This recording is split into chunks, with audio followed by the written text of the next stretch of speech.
Hey guys, welcome back to Andy's Dinosaur Reviews, and today we've got ourselves another brand new Rebor release to check out. This is quite the interesting one that has come from them, because we've got the Dire Wolf, and as you can see, there are two different paint variants for this, and you can see one is kind of like, I guess they're more attempt at a realistic version. This one says that it's the fantasy version. The figures look pretty darn cool in the fact that we don't really get Dire Wolf figures very often outside of the Star Ace version.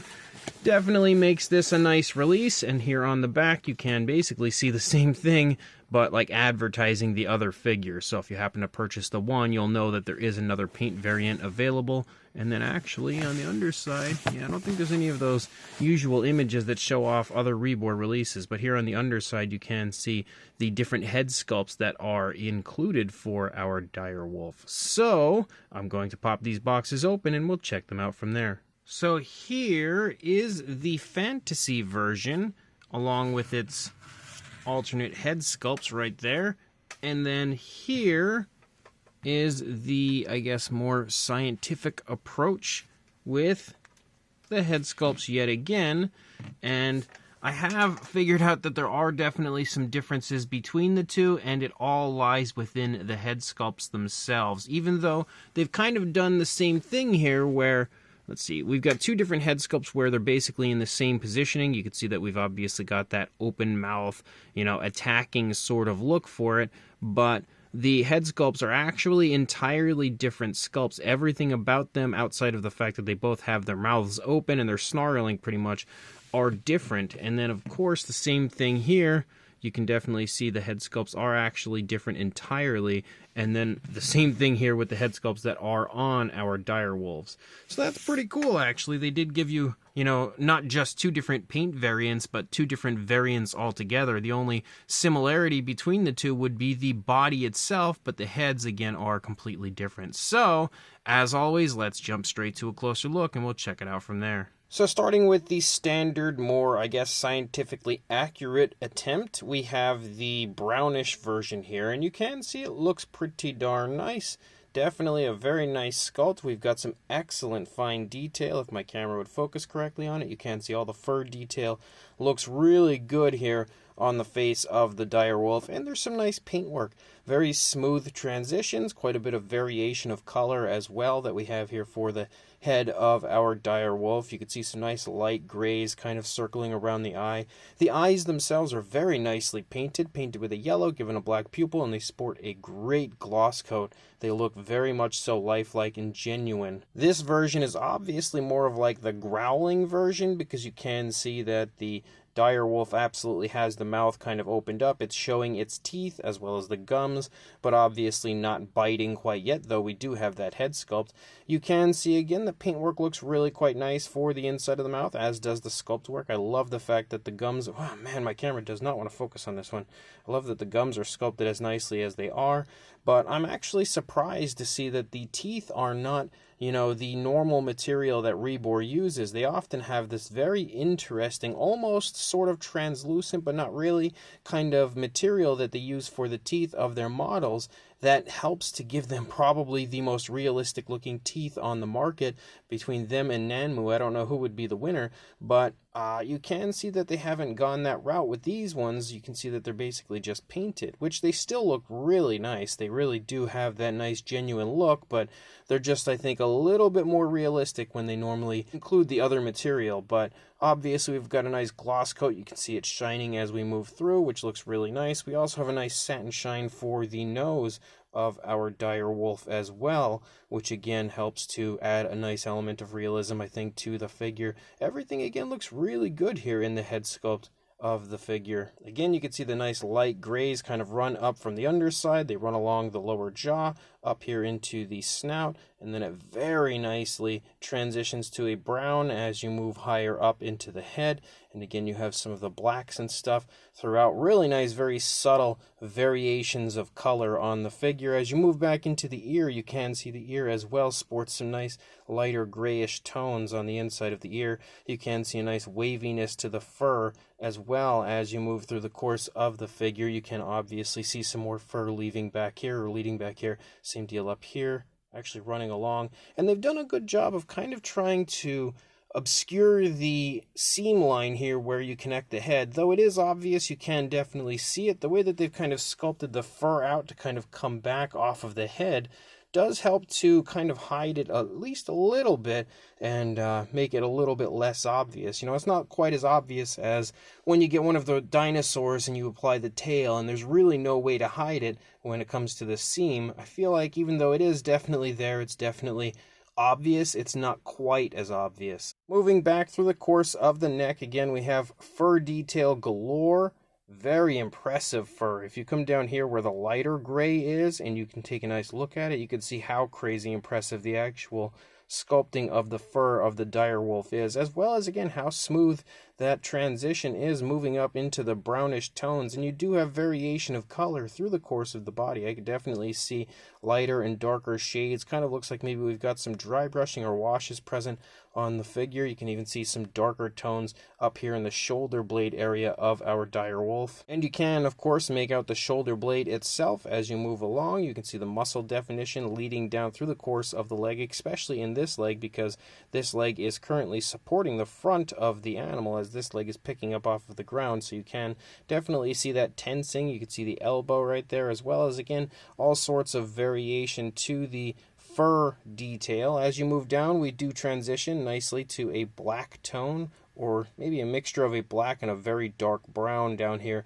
in the paws. You can also see that we've got some nicely painted and sculpted nails. They have a nice genuine sharp look to them, but they also have a glossy black that is used to paint the nails out, helping to give them as well a nice realistic shine. We've got some fur kind of hanging off of the lower part of the stomach here of our dire wolf, which also looks really nice. And I like that they've highlighted it with that grayish tone right there where the fur kind of hangs off. That's a nice little touch to really draw your attention to that area. As you move up here, you can see the fur again. Looks great moving through. We get much finer, I would say, fur as you lead up, so much so that you can actually kind of make out the rib cage. Sort of looks like we can kind of see the rib cage there. As you move back, you can see the hip bone as well protruding through that fur. Again, the muscle definition is definitely there, though it's not quite as obvious as it is on the front leg because it's not tensed quite as much. In fact, this leg looks like it's actually about to pick up off the ground, so I think that's nicely portrayed in the sculpting of the muscle definition. As you move down again, we also transition to that darker tone for the rear paw. You can see the nails again painted with that nice glossy black. As you lead back here, you can see more fur leading off of the back of the thigh. You can also see the tail looks really good. You can also see that there is a transition to a darker tone for the tip of the tail, just like we see for the paws. So they've done quite a good job, honestly, as far as the paintwork goes, and applying quite a bit of variation of color to the figure. As you look at the opposing side, we can obviously see that our dire wolf is turning away from us. The head and neck is turned quite significantly away from us, so you can really see that stretching effect going on here in the neck. But again, it really gives you a nice chance to see how good the fur detail looks and how much of it there is. There's just a ton of variation to the different types of fur, again, scruffier fur, finer fur. As you move through the course of the figure, they have done a very good job of applying a whole lot of difference to the appearance of the fur. You can also see there's a nice dark stripe that moves down through the course of the body, starting up there in the snout, running over the head, over the shoulders, and starts to kind of taper away a little bit in the shoulder area while following along the spinal column. It's still there leading down, but it's not quite as obvious anymore.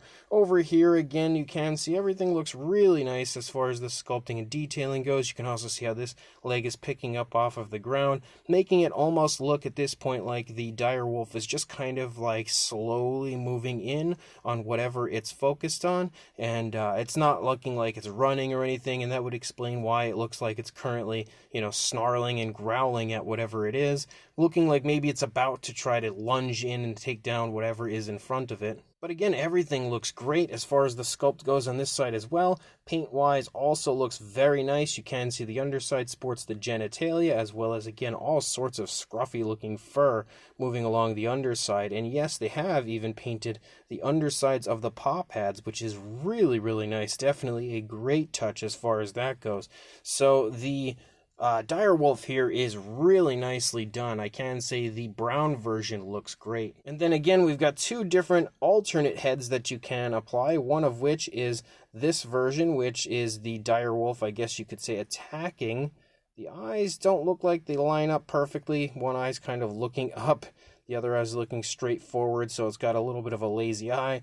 But you can see, again, it definitely has a very ferocious look to it. Same style of sculpt, same style of paint and everything as what we had seen on the first head sculpt. And then you've also got this one, which is basically just the more calm version of our dire wolf, where the teeth are no longer exposed. It just has its mouth closed. Looks really nice, almost nice enough to pet, although I don't think it would be the best idea that we could have. But again, the sculpt looks very nice. The fine detail looks great. The paintwork looks great. Everything about the brownish version and the multiple heads included looks really good. Then we have the grayish version. Now this is the fantasy version, and after taking such an elongated look at the other one, I really feel like you can instantly see the differences between the two, especially again in the head sculpt, because the bodies I'm pretty sure are the same, but obviously the head sculpt is in a similar pose to the other one, where we have that kind of growling or snarling sort of look where the teeth are exposed. But this time we have all this fur, almost like a beard, coming off of the bottom of our dire wolf, which actually looks super cool on the figure.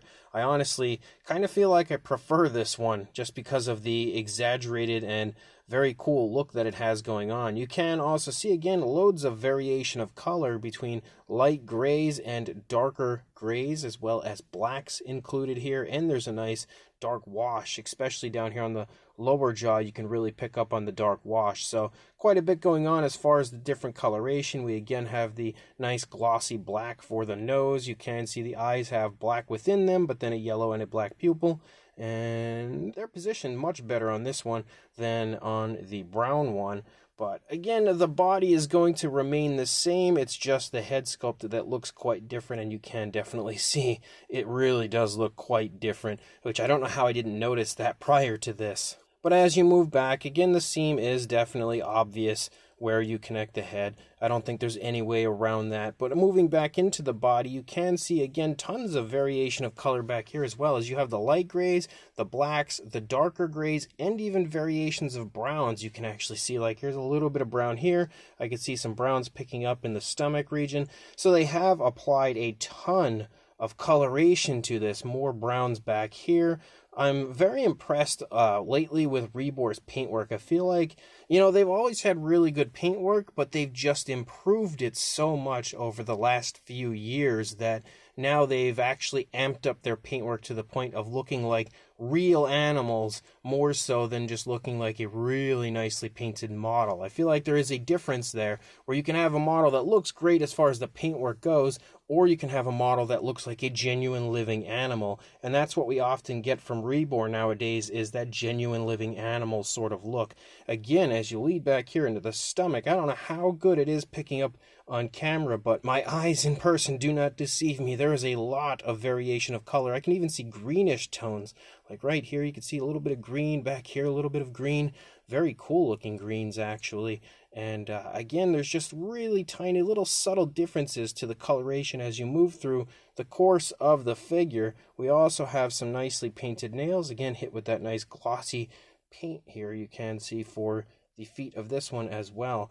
But the paintwork again looks great on this one. I definitely think I prefer this one overall, especially when it comes to the really cool coloration, but also just a very neat looking appearance to the different head sculpt for this one compared to the other one. We also have a darker tone for the paw pads of this version. And then again, the alternate head sculpts, just like the other one had. Again, you've got the one with the mouth open, you've got the one with the mouth closed, and they do look really nice. The eyes are definitely looking better on this one compared to the brown one. Well, maybe not so much on this closed mouth version. Actually, it does look pretty good. This one definitely looks better. But you can see, again, all the elements of realism just like we saw on the other ones, and just like you would expect for Rebor. And actually, just to further iron out the differences, again, if we take a look at the two different head sculpts up here, you can see they are very different. I do like the fact that both versions have the ears kind of extended backward as it's kind of attacking, because that is exactly something you would see in reality. So they've done a very good job of that. Even the ears are sculpted a little differently, though. You can see that just the general shape looks a little different between the two. There's definitely a bit more bulkiness in the head of the fantasy version as well. And again, when you look at the two different closed mouth versions, you can really see everything looks very different. Even the shape of the snout looks different on the fantasy version compared to the more accurate version. The positioning of the ears as well is a little bit different. And again, when you look at the two from the front, you can really see a major difference in every aspect, honestly, of those two different head sculpts. And then again, the same thing for this version. You can see they both very much so look quite different from each other. The positioning of the ears, actually, you can really see the ears on the fantasy version are sticking up, whereas the ears on the brown version are sticking back, so even the ear positioning is a bit different on these two. Again, super cool on the part of Rebor. I love the fact that they've always given us different paint variants, but to actually sculpt out some differences between these two was a really nice touch. As far as a size goes, I don't think that either of these two differ in size, even though they have a little bit of difference to the head sculpts. The size is definitely the same. As far as a length goes, from the tail to the snout, about 7¼ inches, or a little under 18.5 centimeters. For a height to the back here of the shoulders, you are looking actually to the back of the back, just a little under 3¼ inches, or a little over 9 centimeters, heading toward 9.5, but not quite there. For a size comparison, there is Mr. Papo T-Rex, the Attack Pack Colovosaurus, Robert Muldoon, and the Collect A Human Being next to our Rebor Dire Wolf figures. And you can see they do sport a pretty good size, though they are not massive by any means, but they do still have a fairly nice size to them. They're pretty close to where I expected them to be size-wise, so if you're like me and you have a basic idea of a size in mind, I think they're probably going to be in your general idea as well, but just in case you don't have a clue, we'll give you another size comparison. There is a Mattel Velociraptor and Dilophosaurus next to our dire wolves again, and this is a tough species because there are so little figures out for it. It's not something that I have a bunch of to compare with it. I normally do, or at least I have a few usually, but this time not so much. Then we have the Schleich Diabloceratops, Safari LTDU Tyrannus, and Collect A Deluxe Dimetrodon stepping in here for another comparison. Next to the dire wolves, you can see the wolves are a bit larger than pretty much everything here, except for that Dimetrodon sports a pretty impressive size to it. Then we've got a comparison with the only other dire wolf model that I own currently, at least as far as I can recall. This is the Star Ace version, which you can see the Star Ace version is a bit larger, but not by a whole lot. The Rebor versions are kind of right behind it in size. But for another comparison, here are the two different versions of the Mojo Fun Smilodon. I brought these guys in because I actually wanted to bring in the Rebor Smilodon, but I have absolutely no idea where I put it. I have not seen them in forever. I've actually been wondering where the heck they went for a while now, and I think they must be in storage somewhere, and I must not have them actually out over here in my collection, which is a travesty because they're beautiful. But again, if you happen to have the Mojo Fun Smilodon figures, this will help to give you another idea of the size here. So these brand new Rebor Direwolf figures are really quite fun, honestly. I think both are really nicely sculpted, nicely painted, definitely perfect additions to the Rebor line, and I love the fact that they've gone ahead and given us another prehistoric mammal. It's not something you often see, honestly, from any company, but you really don't see it too often from Rebor, as they mostly seem to focus on dinosaurs, although I mean, I can't really say that anymore, actually, because they've been giving us all sorts of prehistoric crocodiles and stuff like that as well. But again, we have the Smilodon in the past. Now we've got ourselves the dire wolf. I know they have released a gorilla at one point as well, which would technically be a Kong, but I don't really recall any other mammals from them. Please correct me if I'm wrong, because they very well could be. But again, both of these figures look great. I love the pose as they're kind of just looking like they're very eerily sneaking up on something. Definitely looking like they are preparing to attack, which I think for a dire wolf is a nice pose. Again, that's kind of what people would want, most collectors would want. They would want some sort sort of ferocity coming from their dire wolf, and we absolutely have that here. And the fact that you have interchangeable heads allows you to kind of change the level of ferocity with the model. If you want it just kind of calm, sneaking up, looking around, you've got that with the closed mouth version. And again, they look great on either version here, whether it be the brown or gray version. They both look awesome. And then you've also got the original head that was on it when we first opened the packaging, again with that kind of growling look, making it look as if it is about to attack but hasn't quite yet.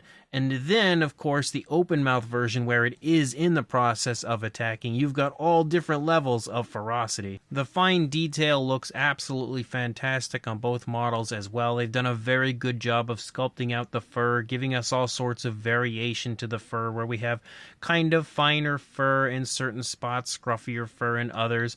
And again, the detailing looks fantastic no matter where you look, even all the way to the undersides of the paws with the paw pads.